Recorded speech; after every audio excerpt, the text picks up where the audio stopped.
আসসালামু আলাইকুম ওরহমতুল্লাহি ওবরাকাতুহ।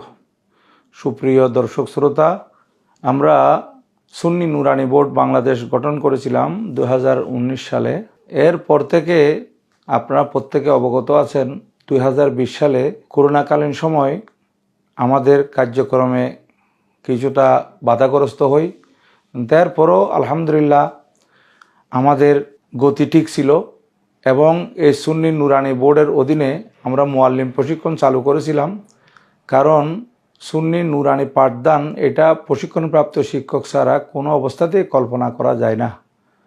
তাই আমাদের এই করোনাকালীন সময়েও আমাদের এই শিক্ষা কার্যক্রম এবং প্রশিক্ষণ কার্যক্রম এটা চলমান ছিল।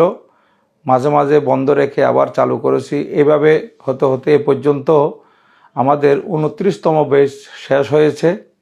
আগামী 30 জুন অর্থাৎ চলতি মাসের 30 তারিখ রবিবার আমাদের 30তম ব্যাচ আরম্ভ হবে। আলহামদুলিল্লাহ এই ব্যাচও আমাদের আসন সংখ্যা প্রায় ফিল আপ, মাত্র কয়েকটি আসন খালি আছে, এগুলো দ্রুত ফিল আপ হয়ে যাবে। তো আমি বলতে চাই আপনাদের খেদমতে যে আপনারা যারা সুন্নি নুরানি মাদ্রাসা প্রতিষ্ঠা করেছেন, আজকে সারা বাংলাদেশের প্রায় 50টি জেলায় আপনারা প্রশিক্ষণপ্রাপ্ত শিক্ষক নিয়োগ দেওয়ার জন্য আপনারা চেষ্টা করবেন। কারণ প্রশিক্ষণপ্রাপ্ত শিক্ষক ছাড়া সুন্নি নুরানি পাঠদান এটা যথাযথ হয় না। আমি বারবার একটা জিনিস আপনাদের খেদমতে আরজ করি এবং আপনাদের নলেজে এটাই দিতে চাই যে অন্যান্য পাঠদান যেমন ইবতেদায়ী বলেন, প্রাইমারি বলেন, এগুলোর জন্য প্রশিক্ষণের ব্যবস্থা আছে সরকারিভাবে বেসরকারিভাবে। কিন্তু প্রশিক্ষণ না নিলেও কেউ মেট্রিক পাস আলেম পাস করলে ইবতেদায়ীতে এবং প্রাইমারি স্কুলেতে পড়াতে পারবে।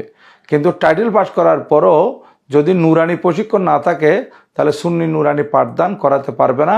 এটা গতানুগতিক পড়া হবে কিন্তু সুন্নি নুরানি পাঠদান হবে না, ইবতেদায়ী এবং প্রাইমারির মতো পড়া হবে যে। আর আপনি যদি যথাযথ সুন্নি নুরানি পাঠদান সন্তানদেরকে দিতে চান তাহলে প্রশিক্ষণপ্রাপ্ত শিক্ষক অবশ্যই লাগবে।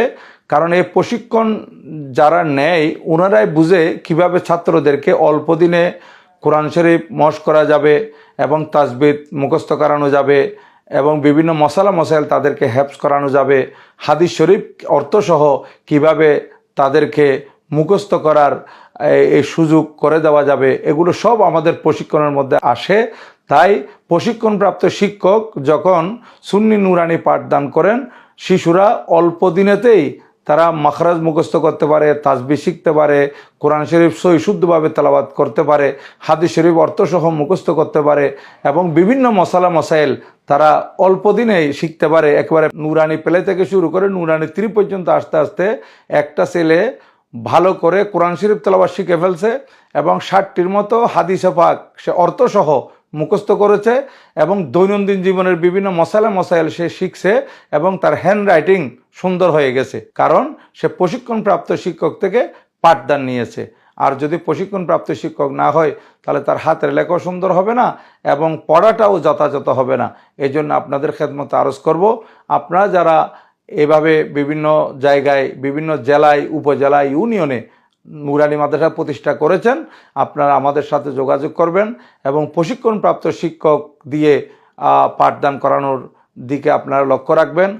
আর আপনারা যাদেরকে নিয়োগ দিয়েছেন তাদেরকে আপাতত সেই মাদ্রাসার মধ্যে রেখে আপনারা 45 দিনের ছুটি দিয়ে আমাদের থেকে আপনারা প্রশিক্ষণ নিয়ে যাওয়ার ব্যবস্থা করতে পারেন ওই শিক্ষককে। এবং ওই শিক্ষক প্রশিক্ষণ নিয়ে যাওয়ার পর দেখবেন আলহামদুলিল্লাহ লেখাপড়ার গতি কত সুন্দরভাবে চলতেছে। আর প্রশিক্ষণ নেওয়ার আগের পাঠদান এবং প্রশিক্ষণ নেওয়ার পরের পাঠদান এটা আসমান জমিন ফরক হয়ে গেছে, এটা আপনারা অবশ্যই বুঝতে পারবেন এবং অনুধাবন করতে পারবেন। আর বিশেষ করে আমি বলবো যে সমস্ত আমাদের ছাত্র ভাইয়েরা দাখিল পাস করে, আলেম পাস করে, ফাজেল পাস করে ঘোরাঘুরি করতেছে কিংবা লেখাপড়া করতে পারতেছে না আর্থিক সমস্যার কারণে, আমি বলবো আপনারা প্রশিক্ষণ নিয়ে নেন। প্রশিক্ষণ নেওয়ার সাথে সাথে আপনাদের চাকরি ব্যবস্থা আছে। কারণ আমরা ইদানিং দেখতে পাচ্ছি প্রায় 50টি জেলায় সুন্নি নুরানি বোর্ডের অধীনে আমাদের মাদ্রাসাগুলো ছড়িয়ে পড়েছে।